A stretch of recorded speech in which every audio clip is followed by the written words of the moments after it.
चलिए अब आज हम लोग फ्लूइड में बर्नौलीज प्रिंसिपल के बारे में चर्चा करने जा रहे हैं। बर्नौलीज प्रिंसिपल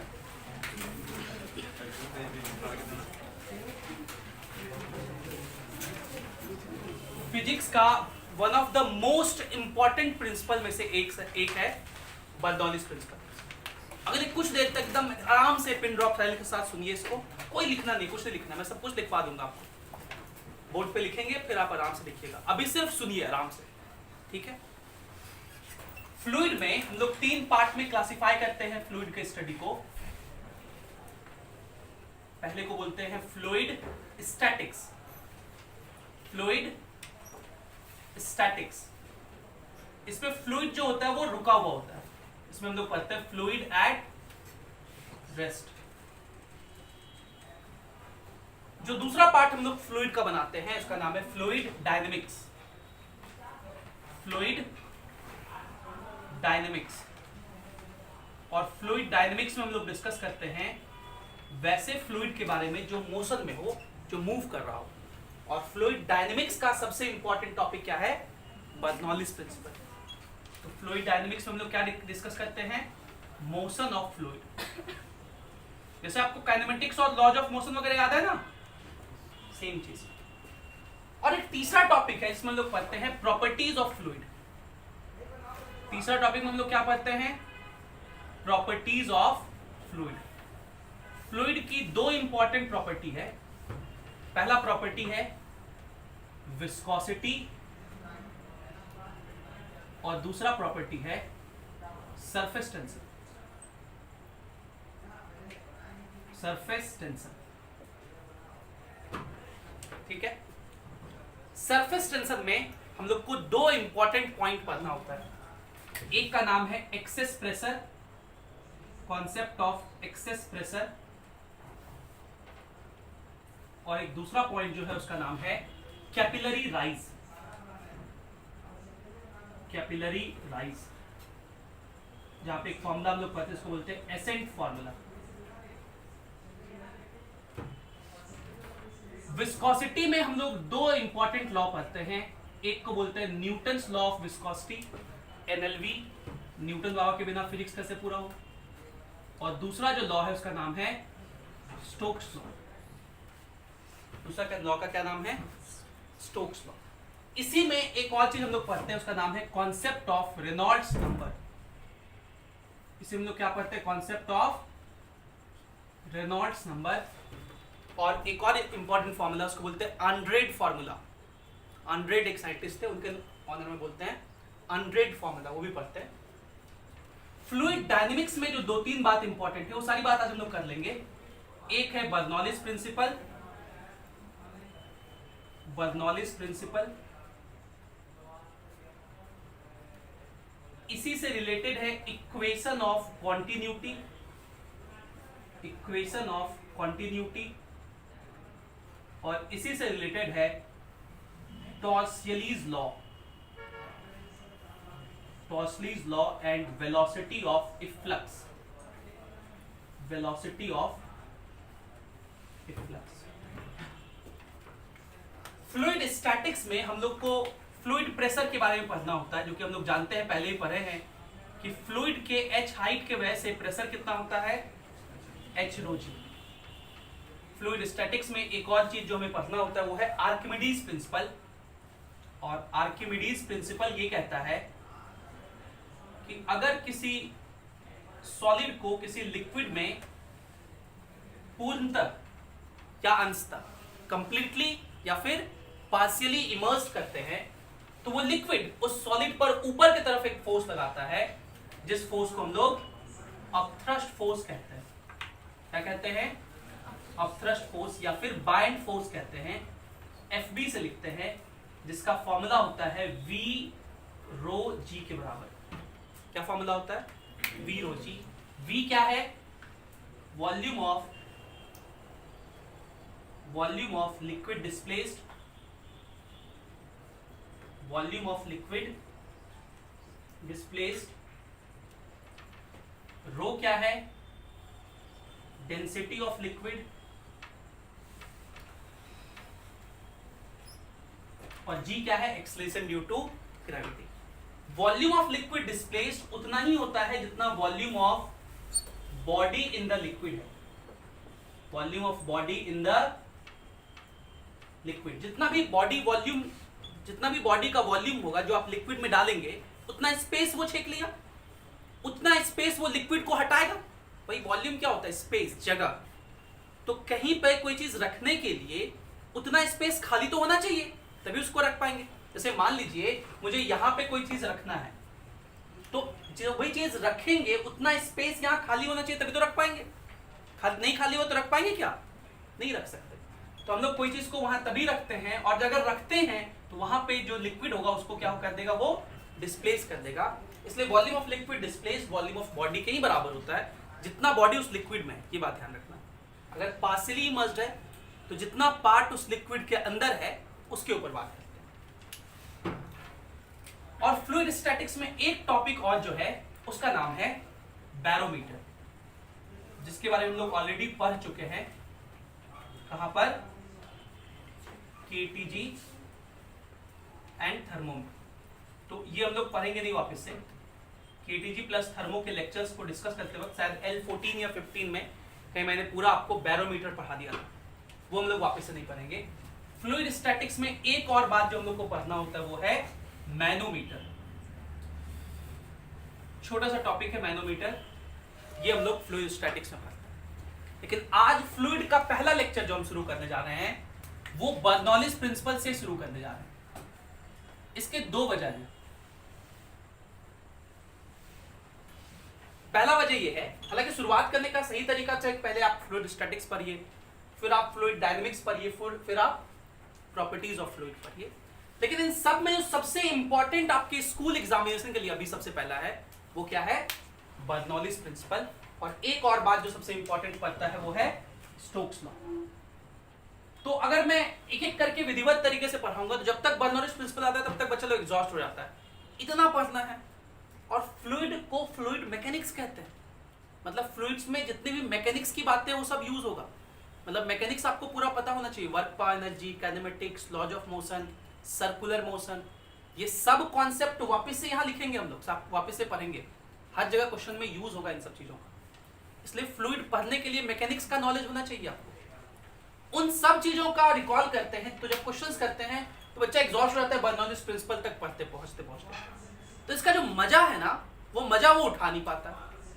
और पढ़ाई का मतलब ये सबसे ज्यादा मजा आना चाहिए। तो फ्लूइड में मजा आना चाहिए, इसलिए हम लोग सबसे पहला चैप्टर सबसे इंटरेस्टिंग से शुरू करते हैं। और उसका क्या नाम है, बर्नौलिस प्रिंसिपल। बर्नौलिस प्रिंसिपल के बारे में सबसे पहला बात तो ये ध्यान में रखना है आपको। अच्छा पहले आप ये इंट्रोडक्शन लिख लीजिए, आप हेडिंग डालिए बर्नौलिस प्रिंसिपल, उसमें इंट्रो में ये फ्लूइड करके इंट्रो लिख लीजिए और फिर हेडिंग डालिए बर्नौलिस प्रिंसिपल, या हेडिंग सिर्फ फ्लूइड डाल सकते हैं आप, उसमें सारी बात लिखिए, फिर आप बर्नौलिस प्रिंसिपल लिखना शुरू करिए।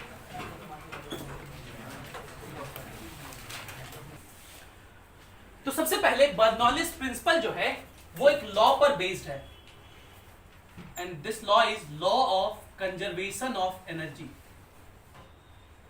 Law of conservation of energy. और जब भी मैं लिखूं ना कि कौन सा लॉ किस पर बेस्ड है, इस बात को अच्छे से याद रखिएगा। 2-3 years बैक 2017 में मेरे ख्याल से जेई मेंस का एक सवाल था, उसमें था कि which of the following statement is correct. Bernoulli's principle से नहीं था, लेकिन उसमें 4 स्टेटमेंट में जो सही वाला स्टेटमेंट था यही था कि एक लॉ हम लोग पढ़ेंगे इलेक्ट्रिक करंट में, किरचॉफ्स लॉ। वहां पे किरचॉफ्स के 2 लॉ है, करंट लॉ और voltage law. Kirchhoff's voltage law भी एनर्जी कंजर्वेशन पर ही बेस्ड है। तो उसमें स्टेटमेंट से विच of the following is correct statement, और 4 लॉज के बारे में लिखा हुआ था कि this law is based on this, this law is based on this, third में भी इस तरह। वहां पे था Kirchhoff's voltage law is based on energy conservation. इस तरह क्लास 12 में लेंज लॉ मिलता है, वो भी एनर्जी कंजर्वेशन पे बेस्ड है। इसी तरह बर्नौलिस प्रिंसिपल भी एनर्जी कंजर्वेशन पे बेस्ड है। इन सब बातों पे ध्यान रखना है, जिस पे मैं स्ट्रेस दूं कि ये बात अच्छे से याद रखना है।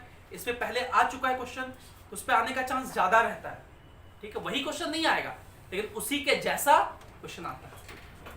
तो बर्नौलिस प्रिंसिपल किस पे बेस्ड है, law of conservation of energy से। और जैसे ही मैंने ऐसा लिख दिया कि law of conservation of energy है, तो आपको थोड़ा थोड़ा बात वर्क पावर एनर्जी का याद आ जाना चाहिए, क्योंकि एनर्जी का मतलब कौन से चैप्टर से रिलेट करना है आपको, वर्क पावर एनर्जी से। उसके कॉन्सेप्ट इस प्रिंसिपल में यूज होंगे, ठीक है।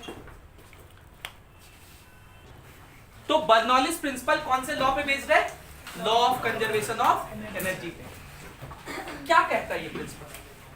देखिए बर्नौलीज प्रिंसिपल एक ऐसा प्रिंसिपल इसके बारे में पहले नहीं पढ़ सकते, पहले इसका हम लोग सब कुछ डिराइव कर लेते हैं, फिर इसका डेफिनेशन पढ़ेंगे। क्योंकि अगर मैं पहले डेफिनेशन लिखूंगा तो आपको कुछ भी बात समझ में नहीं आएगी मैंने क्या लिखा है, ठीक। बर्नौलीज प्रिंसिपल किस टॉपिक से रिलेटेड अगर कोई पूछे तो क्या कहेंगे, फ्लूइड डायनेमिक्स, मैकेनिक्स से, फ्लूइड डायनेमिक्स से, सेकंड वाले पास से था। और फ्लूइड डायनेमिक्स का क्या मतलब, फ्लूइड मोशन में होगा। कोई ऐसा एग्जांपल याद करो इसमें फ्लूइड मोशन में होता है, चलता फिरता। पाइप में जो पानी है वो क्या हो रहा है, चल रहा है। ऐसा भी इमेजिन कर सकते हैं कि ये बॉटल है और इस बॉटल में छेद करते, होल करते, तो पानी निकलेगा। अच्छा एक इंटरेस्टिंग सा फ्लूइड का बात बताऊं, इस बॉटल का ढक्कन अगर ये बंद है और यहां होल किया जाए तो पानी नहीं निकलेगा। बताइए बात आप लोगों को, यहां करो इधर करो कहीं भी कर दो, एक होल कर दो छोटा सा, पानी नहीं निकलेगा। अगर ये ढक्कन खोल देंगे तो फिर पानी निकलने लगेगा। तो बॉटल ले अपना सेक्रीफाइस कर, मैं करके दिखाता हूँ। अपना बॉटल में सेक्रीफाइस नहीं करूंगा, बॉटल में पानी भर के लाओ और एक वो लेके काटी लेके आओ। अभी हम लोग करते एक्सपेरिमेंट। देखिए ये मेरे पास एक बॉटल है, ये कंपास है और ये मैं हूं और हमारे भाई ये देखो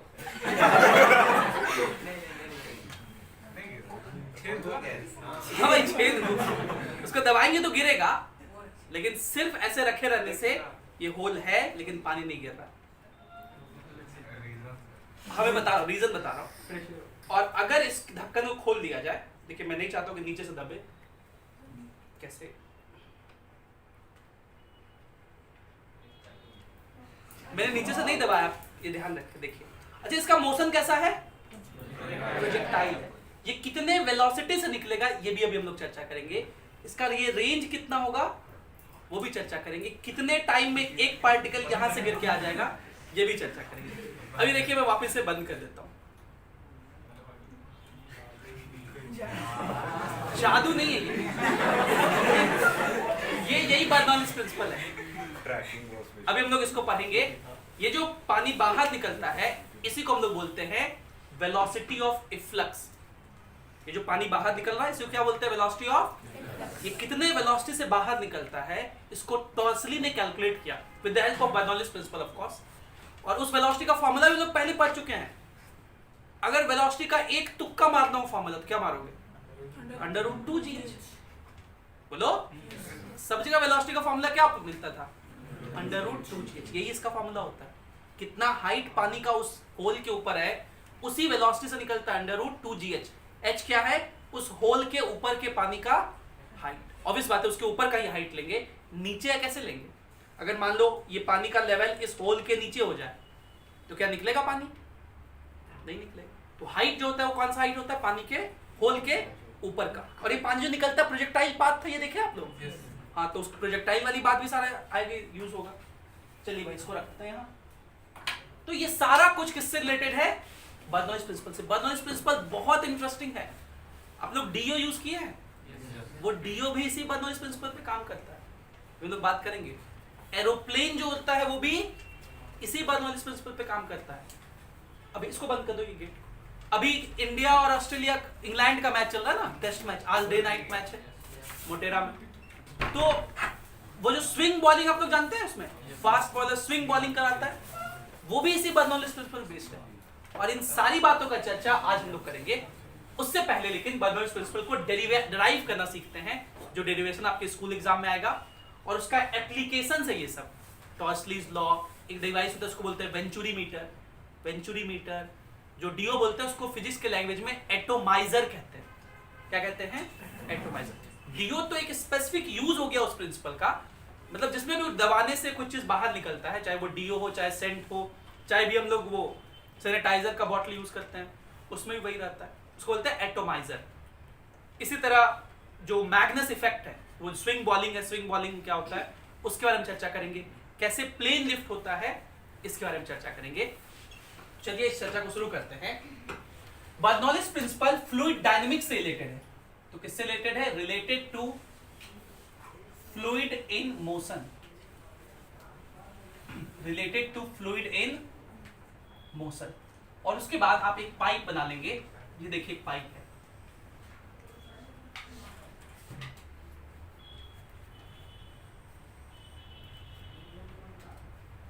ये एक पाइप है। और बर्नौलीज प्रिंसिपल लिखने के लिए हम लोग एक रेफरेंस फ्रेम लेते हैं, ये रेफरेंस, ये क्या है? रेफरेंस। यहां पे फ्लूइड इन कर रहा है और ये फ्लूइड इसमें से फ्लो होके यहां से बाहर निकल रहा है।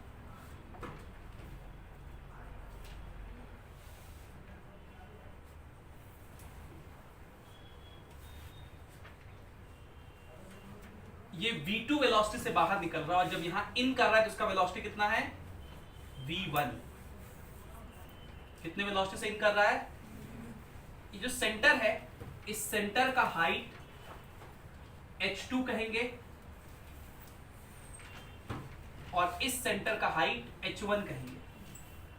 बर्नौलीज प्रिंसिपल जो है वो हम लोग दो पॉइंट पे लगाते हैं, इस पॉइंट और इस पॉइंट, और इस दोनों पॉइंट पर जो फ्लूइड का एनर्जी है वो कंजर्व रहता है। इस पॉइंट और इस पॉइंट पर जो फ्लूइड का एनर्जी है वो कंजर्व रहता है। इसी एनर्जी कंजर्वेशन को क्या बोलते हैं? Bernoulli's principle. आप पूछेंगे सर ये फ्लूइड का एनर्जी क्या होता है? उसी का चर्चा हम लोग करने जा रहे हैं। तो यहां पर जो फ्लूइड इन कर रहा है उसका वेलोसिटी कितना है?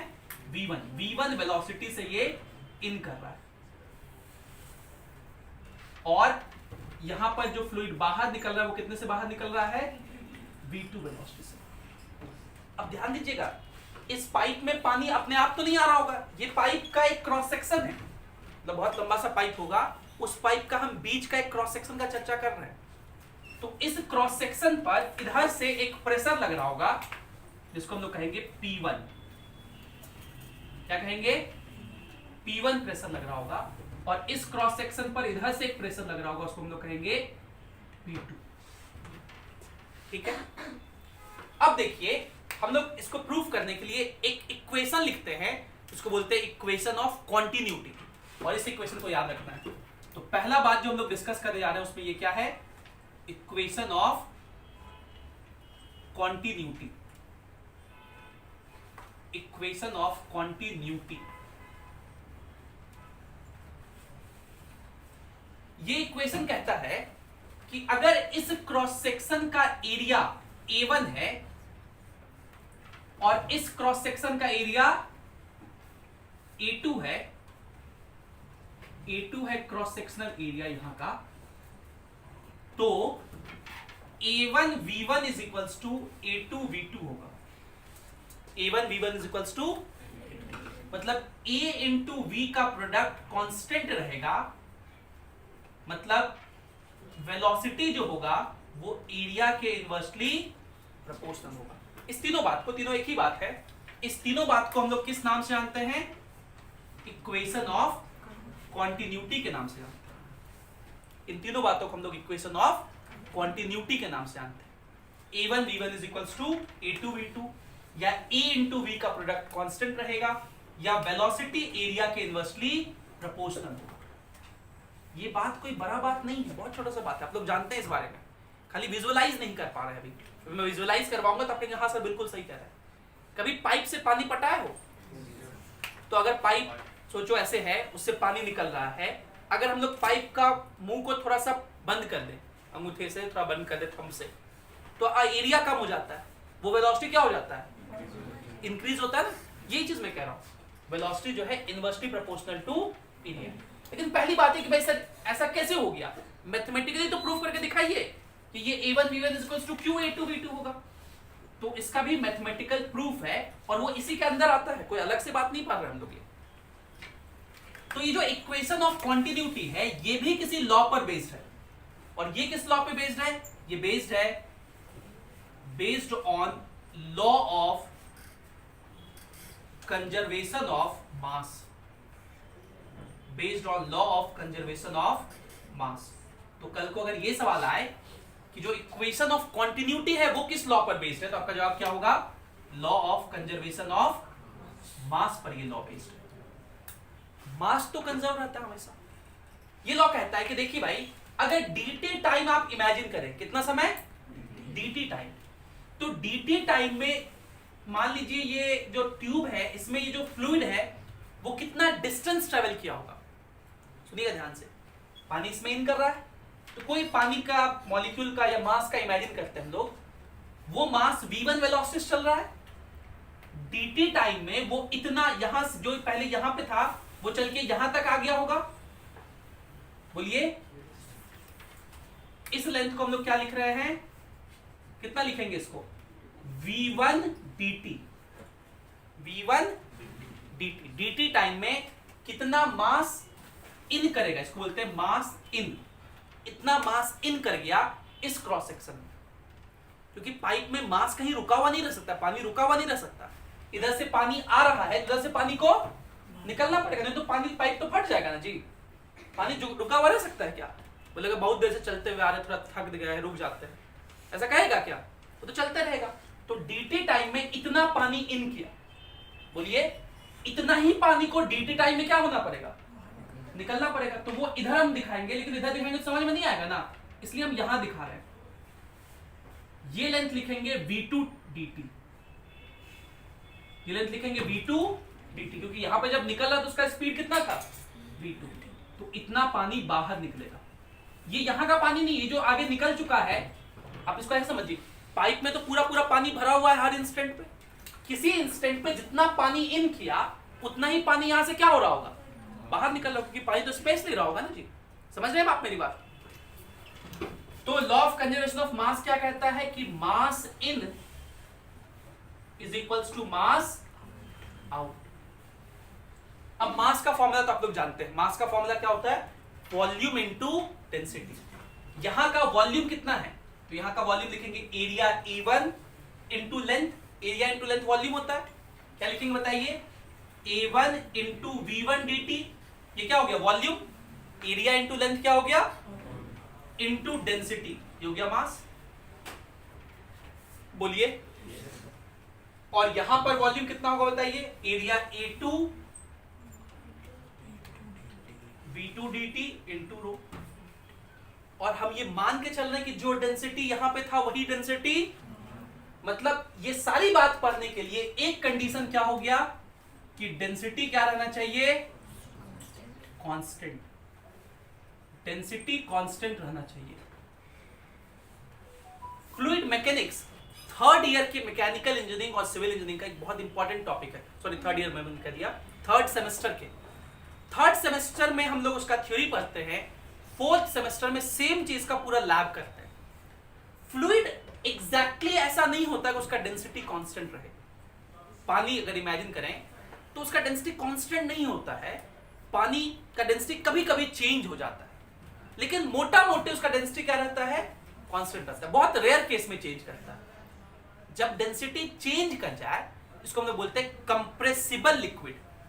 क्या कहते हैं? कंप्रेसिबल, कंप्रेस हो गया। कंप्रेसिबिलिटी वाटर का, लिक्विड का बहुत कम होता है, तो बहुत जल्दी कंप्रेस नहीं होता, बहुत रेयर केसेस में हो जाता है।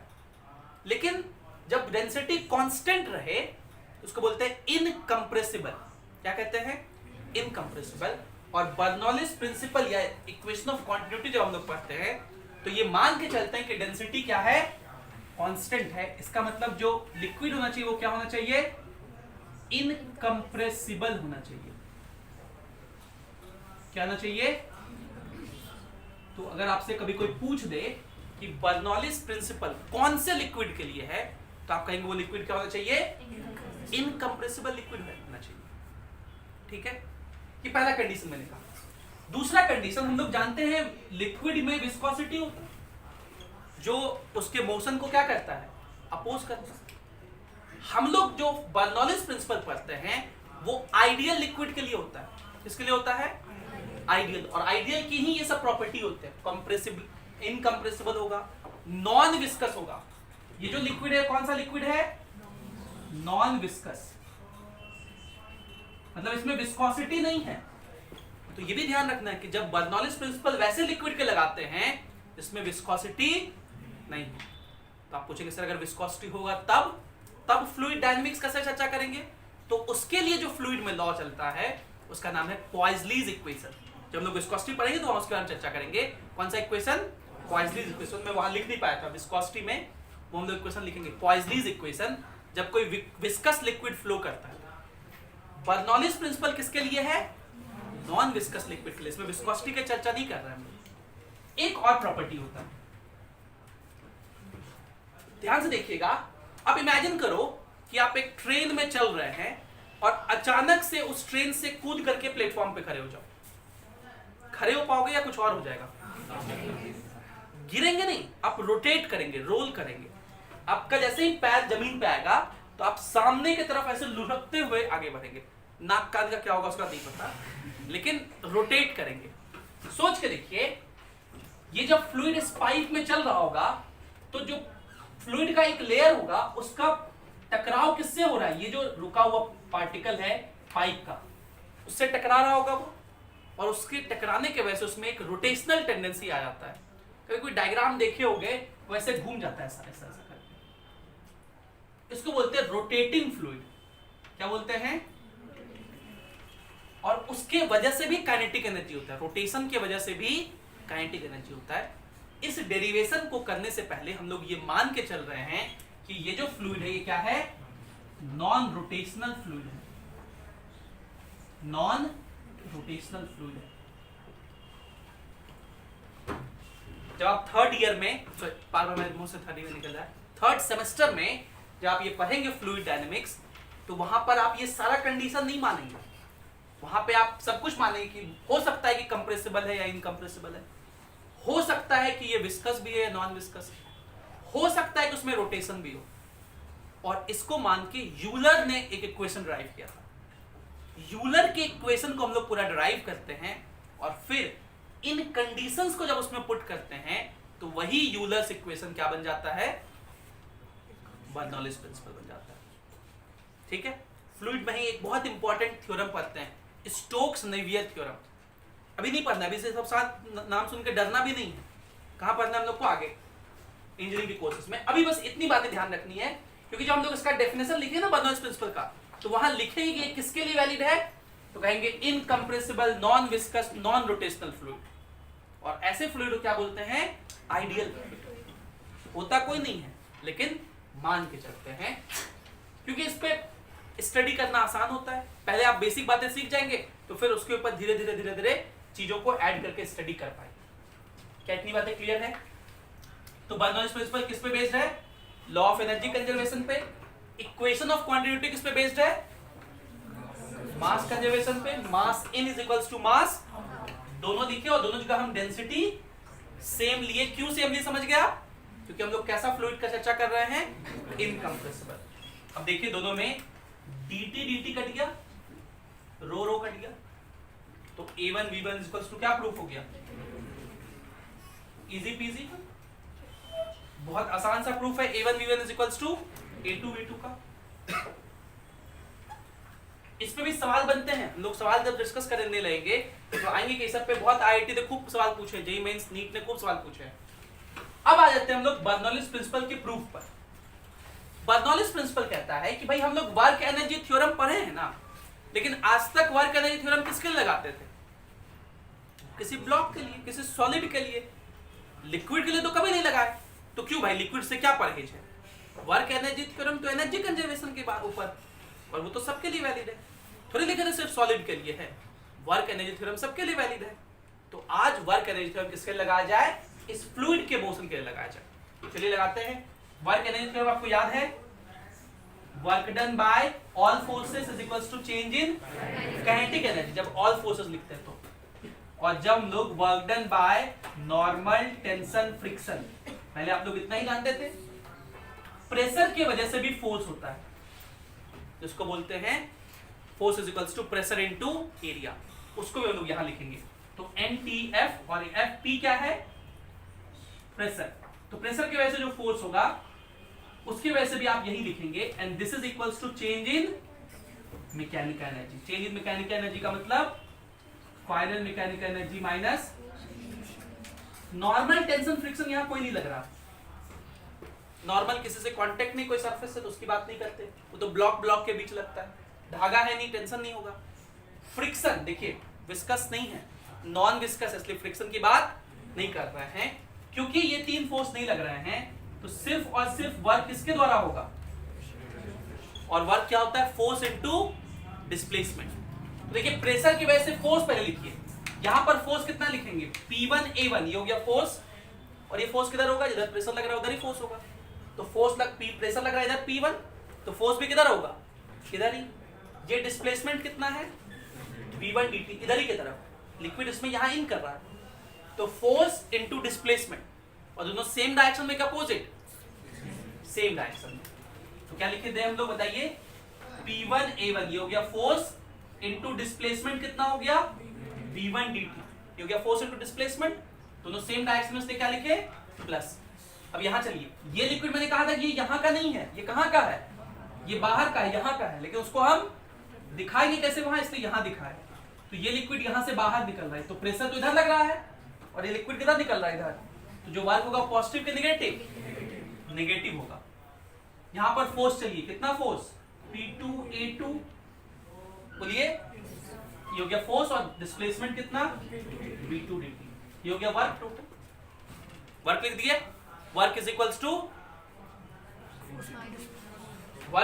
To final mechanical energy minus final mechanical energy, मतलब यहां पे मैकेनिकल एनर्जी, कौन कौन सा एनर्जी होता है मैकेनिकल में, काइनेटिक एनर्जी, और यहां पर पोटेंशियल एनर्जी क्या लिखिएगा, mgh2, बोलिए, kinetic energy half mv2 square, और ये m क्या है, वो मास जो इन या आउट हो रहा है, वो मास है।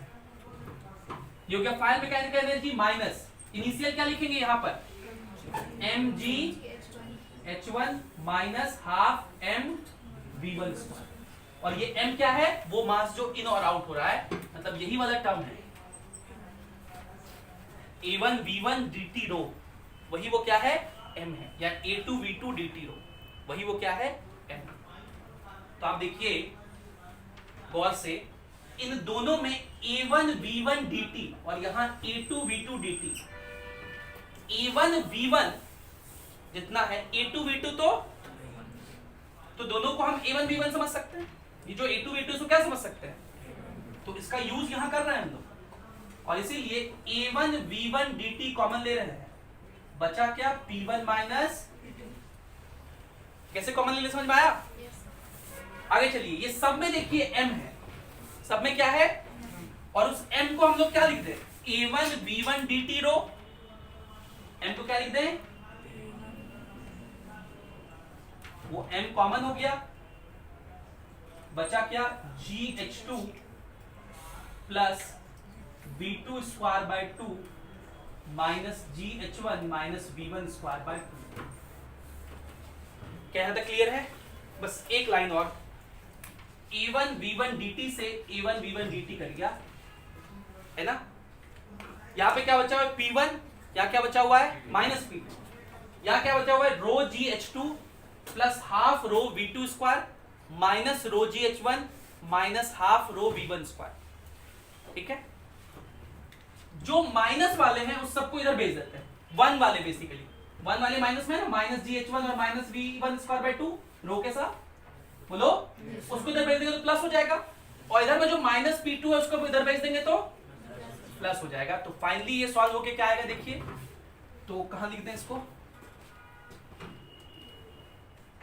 कहीं जगह है इसमें, मैं हटा दूं इसको, है ना, यहां लिख रहा है ऐसे। तो क्या बचा, देखिए, P1 plus half rho V1 square plus rho GH1 is equals to P2 plus half rho V2 square plus rho GH2। यही क्या है, बर्नौलीज प्रिंसिपल है, यही क्या है,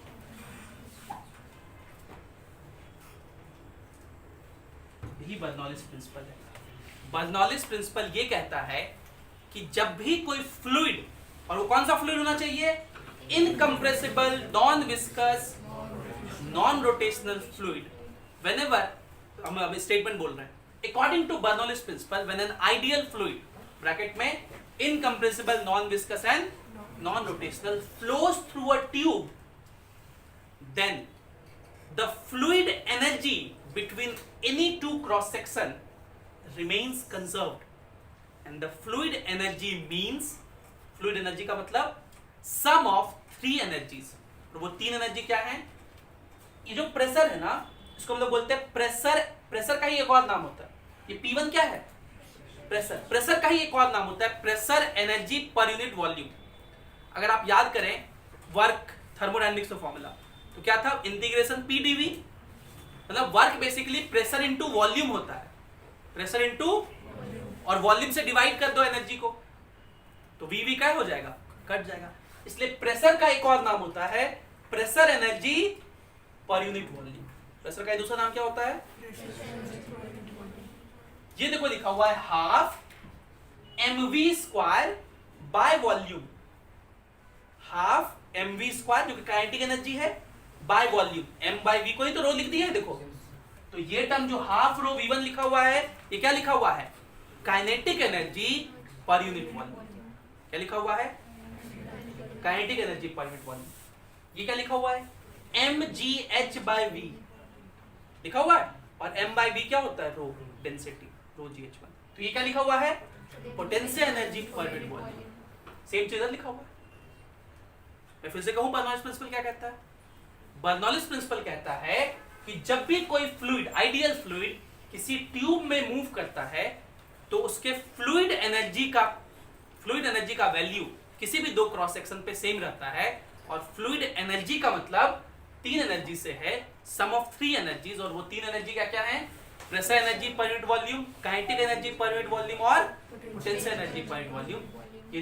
ये तीनों का सम जितना पहले क्रॉस सेक्शन पे होगा, दूसरे पर भी उतना ही होगा, तीसरे पर भी उतना ही होगा। और इसी फॉर्मूले को बर्नौलीज प्रिंसिपल के नाम से आता है। ये इसका प्रूफ हुआ। और इस प्रूफ में यहां पर देखिए दो जगह हम इस इक्वेशन ऑफ कॉन्टिन्यूटी का इस्तेमाल किए हैं। यहां दो जगह इस्तेमाल किए हैं। ये जो A2 V2 था उसको क्या लिखे? A1 V1 और कॉमन लिए, और यहां भी इस्तेमाल किए, m का वैल्यू यहां से लिखे। ठीक है, पक्का? तो अब क्या आप बर्नौलीज प्रिंसिपल का डेफिनेशन लिखना चाहेंगे? लिखिए।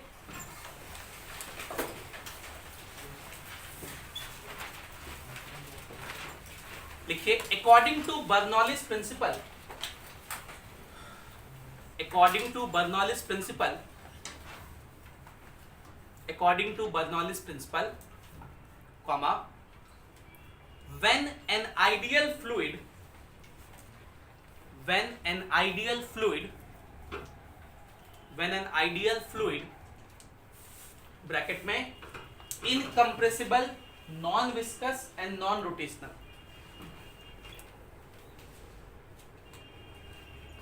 Incompressible comma non viscous and non rotational,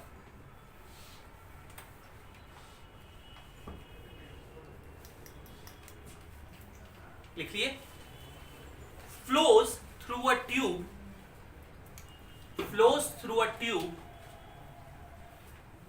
then THEN, then the fluid energy, then the fluid energy, bracket में sum of pressure energy per unit volume, sum of pressure energy per unit volume, pressure energy per unit volume, comma, kinetic energy per unit volume, kinetic energy per unit volume, and gravitational potential energy per unit volume, and gravitational potential energy per unit volume,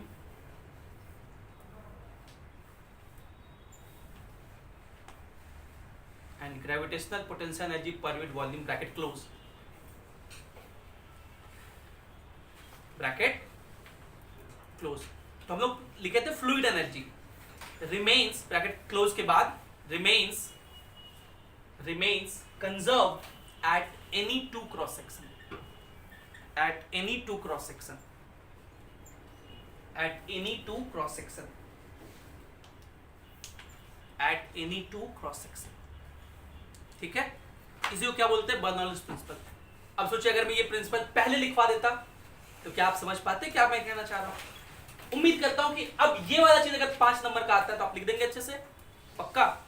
हो सकता है 3 number का भी आए। Write Bernoulli's principle, hence prove it, and hence write any two application of Bernoulli's principle. अब सोचिए आप लोग आते हैं और कहते हैं कि 5 मिनट में सर पढ़ा दीजिए। कैसे पढ़ूं मैं 5 मिनट में इतनी बातें। खैर पहले इतना लिखिए, फिर हम लोग 2-3 एप्लीकेशन लिए डिस्कस कर लेंगे। Please note it down.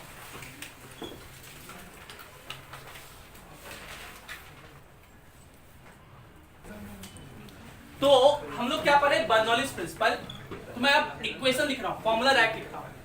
पहला फॉर्मूला हम लोग क्या सीखे, a इंटू वी का वैल्यू क्या होता है, और इसको हम लोग क्या कहते हैं, क्या कहते हैं इसको, इतना जल्दी बताइए आप लोग भूल गए। तो क्या बोलते हैं, equation of continuity, equation of continuity.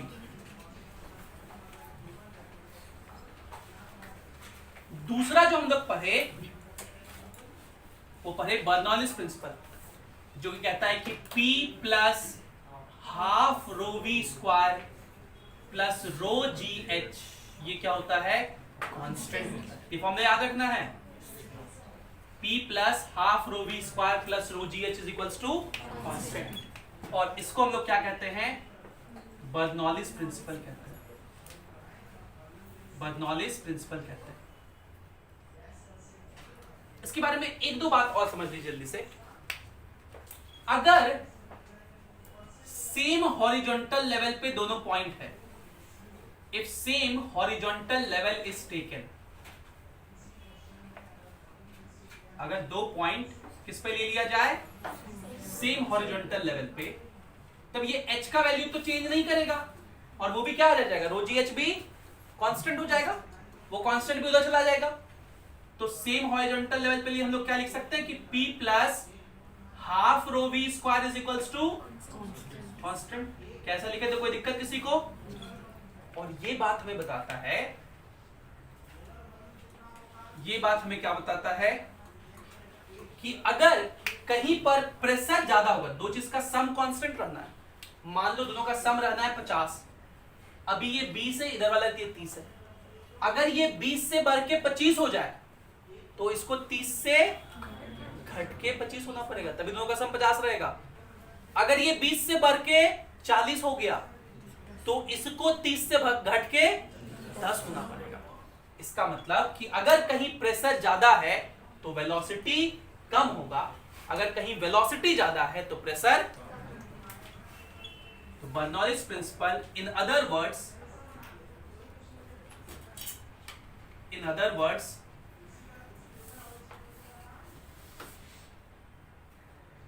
Bernoulli's principle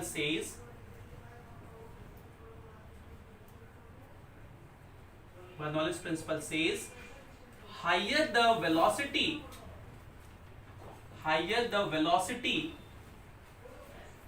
lower is the pressure, and vice versa. Pressure ज्यादा है तो वेलोसिटी, बोलो, प्रेशर ज्यादा है तो वेलोसिटी कम होगा, वेलोसिटी ज्यादा है तो प्रेशर कम होगा।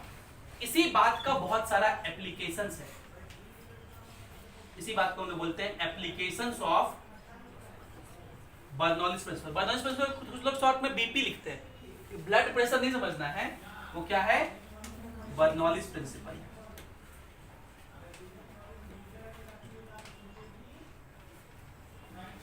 तो पहला जो इसका एग्जांपल है, एप्लीकेशन है, वो है टेकिंग ऑफ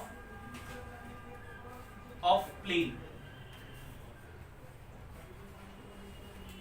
प्लेन जो हवा में उड़ता है वो इसी के ऊपर है, मतलब जो टेक ऑफ करता है, टेक ऑफ समझते हैं आप लोग, दौड़ते दौड़ते रनवे पे वो हवा में कैसे उड़ जाता है, वो इसी बर्नौलीज प्रिंसिपल पे काम करता है। कैसे, प्लेन के विंग को इस तरह से डिजाइन किया जाता है प्लेन के विंग को इस तरह से डिजाइन किया जाता है कि जब वो रनवे पे दौड़े तो उस विंग के, ये समझिए, मान लीजिए विंग है, डायना जिसको बोलते हैं आप, ये जो विंग है, इस विंग के नीचे से जो एयर पास करे उसका वेलोसिटी कम हो। नीचे से, विंग के नीचे से जो एयर पास करे उसका वेलोसिटी, और वेलोसिटी कम है तो प्रेशर ज्यादा होगा।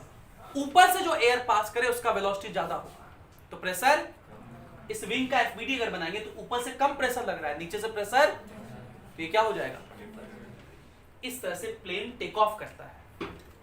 सो क्या लिखेंगे हम लोग, the wing of plane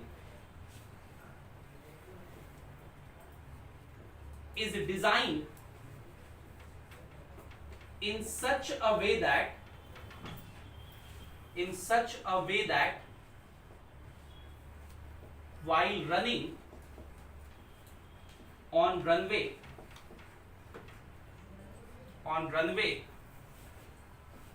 the air passes with less velocity on the lower side, on the lower side of wing, और वहां पे अगर वेलोसिटी लोअर है तो क्या होगा, high pressure, and higher velocity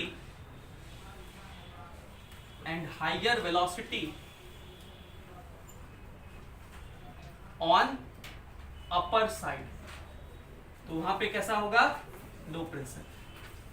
this helps in lifting the plane. कैसे plane take off करता है समझ में आया? मतलब आज के बाद जब प्लेन में बैठना, जैसे ही वो रनवे पे दौड़े, एयर होस्टेस कहे कि कृपया आप सीट बेल्ट बांध लें, जैसे टेक ऑफ करे तो याद आएगा, ओह बर्नौलीज प्रिंसिपल, वेरी नाइस, है ना? याद आएगा आपको बर्नौलीज प्रिंसिपल? प्लेन में बैठेंगे हर बार तो। चलिए, दूसरी बात जो इसका इंपॉर्टेंट है वो है एटोमाइजर। जो डी और एसेंट लगाते हैं वो कैसे काम करता है वो जरा चर्चा कर लें। ये बहुत आसान सा प्रिंसिपल है। डीओ कुछ ऐसा दिखता है, देखिए,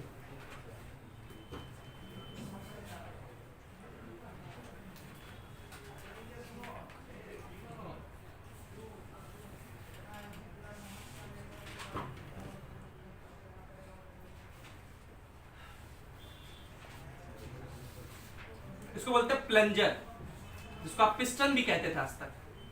क्या कहते थे? अभी होली आ रहा है ना, होली कब है? 20 मार्च को ना, 29 मार्च को, मेरे ख्याल से तो 20 के आसपास है। अच्छा 28 मार्च को है। अच्छा आपको ये पता है होली कब है? डायलॉग जो गब्बर सिंह कहा करता था, वो किसने इन्वेंट किया था? मोहम्मद बिन तुगलक ने, है ना? उसको होली खेलना बहुत पसंद था। देखो देखो यहाँ, ये जो प्लंजर है, ये जो आप पिचकारी चलाए ना होली में, होली यही से याद है मुझे, जब आप पिचकारी चलाते हैं तो क्या होता है, यहाँ पे आप इसको पुश करते हैं। जैसे ही पुश करेंगे तो यहाँ पर जो एयर पास होगा, इस एयर का वेलोसिटी क्या होगा, ज्यादा होगा।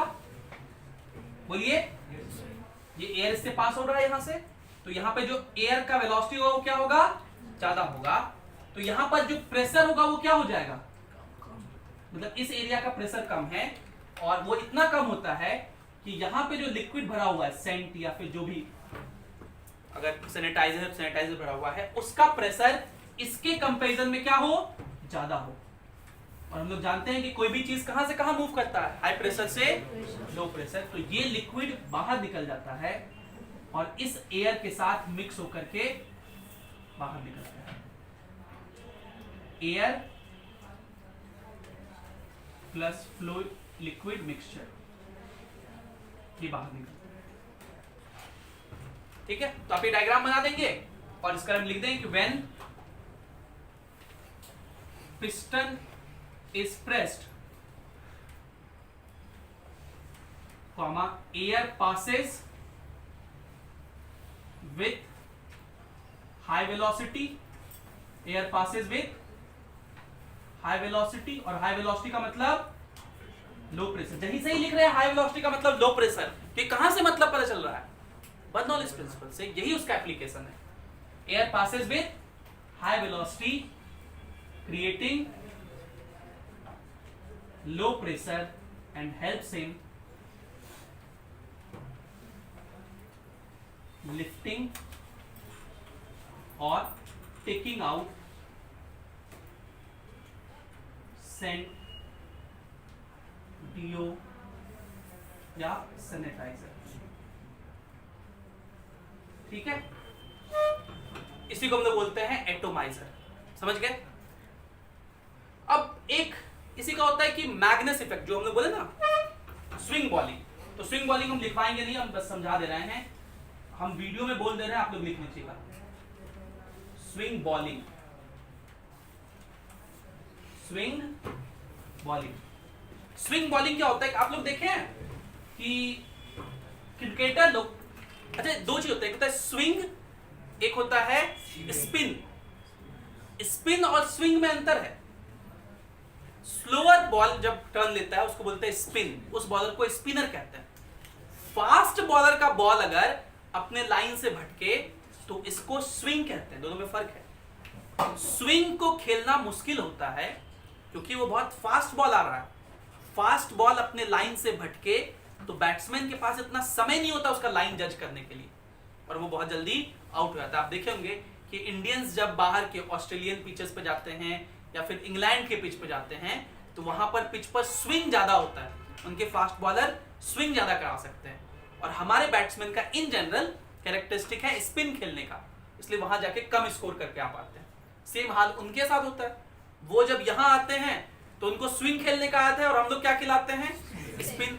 तो अश्विन जब बॉलिंग करेगा तो उसकी पार्टी होती है, हमारा पिच है, ये हमारा ग्राउंड है ना, वही शतक मारेगा, वही 5 विकेट भी लेगा, सब काम वही करके जिता देता है इंडिया को। अभी हुआ था ना इंग्लैंड के साथ, हाँ तो वही होता है। तो स्विंग बॉलिंग किससे रिलेटेड है? फास्ट बॉलर से। तो आप देखे होंगे बॉल जब नया होता है तो उसका दोनों साइड चिकना होता है, साइनी होता है। बॉल जब न्यू होता है तो दोनों साइड चिकना होता है, साइनी होता है। जैसे जैसे बॉल खेलते हैं तो खुरदरा हो जाता है, दोनों साइड रफ हो जाता है। ठीक, प्लेयर लोग आप देखे होंगे कि बॉल के एक साइड को खींचते हैं, ठीक है, सलाइवा लगा करके देखे होंगे। बहुत विराट कोहली पूरा लगा हुआ है, पैंट फाड़ देगा अपना, इतना जोर से घिसता रहेगी पूरा। आप देखेंगे व्हाइट जो कपड़ा होता है, टेस्ट मैच आप कभी देखेंगे वहां से, तो पूरा व्हाइट कपड़ा को लाल कर देते हैं घिस घिस के। क्यों घिसते हैं? वो घिसने से क्या होता है, एक साइड जो घिसा हुआ साइड है वो क्या हो जाएगा? साइनी हो जाएगा, स्मूथ हो जाएगा। दूसरा साइड क्या होगा? रफ होगा। तो वो सीम को, सीम बोलते हैं, बॉल क्या होता है जो क्रिकेट का बॉल होता है ड्यूस बॉल, वो दो हेमिस्फेयर को ज्वाइन करके बनाया जाता है, दो हेमिस्फेयर को, और वो जो जहां ज्वाइन होता है उसको बोलते हैं सीम।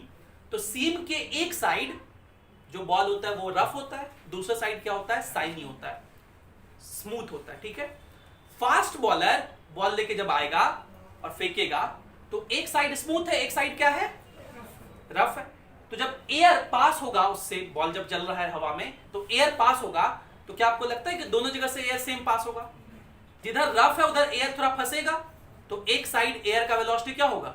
कम होगा।